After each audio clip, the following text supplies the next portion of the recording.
fost acolo. Dar nu și-a asumat execuția spre poartă Corbu. A încercat să așeze acea minge lui Esombe. Marc. Și acum Tade urcă în spatele său Filip. Tade în duel cu Meblia încearcă să-l depășească în viteză. Pleacă mai bine de pe loc însă fundașul lui Dinamo.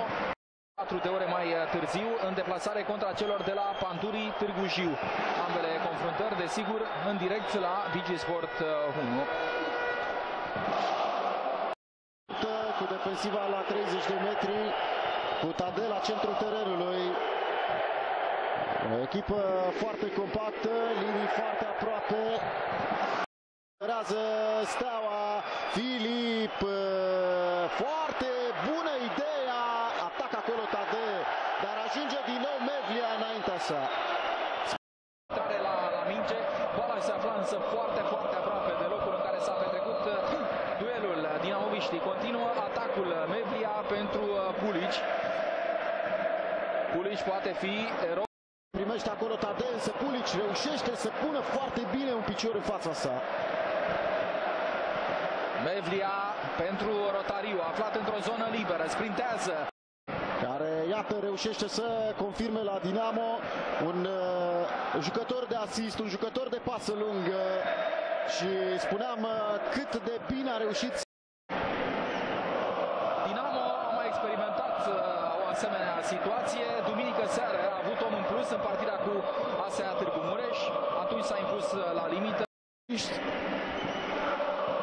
Spuneam, la acest capitol Dinamo câștigă multe derbiuri cu multe adversare din Liga 1. Chipciu preferă centrarea pe jos, mai degrabă cred un șut. Și acum Chipciu, Mevlia din nou, foarte eficient și el de când a fost retras în centrul defensivei. Chiar și la cornerul de mai devreme. Degajează, prelungește acolo Nioere, Tamaș trimite în zona unde se află Tade. Tade și Marc trimite în afara terenului. Steaua trimite lui Carja. Carja, un jucător format de Paris Saint-Germain. Respinge Marc, Ekeng degajează, însă parcă are un magnet. 6 meciuri jucate în acest sezon între Steaua și Dinamo. Cojocar aruncă balonul spre Varela. Mingea este respinsă de dinamoviști. Rotariu saltă balonul acolo pentru Ekeng, care pe Dinamo în finala Cupei României. Aici se termină această partidă. Victoria, spune eu, chiar dacă a fost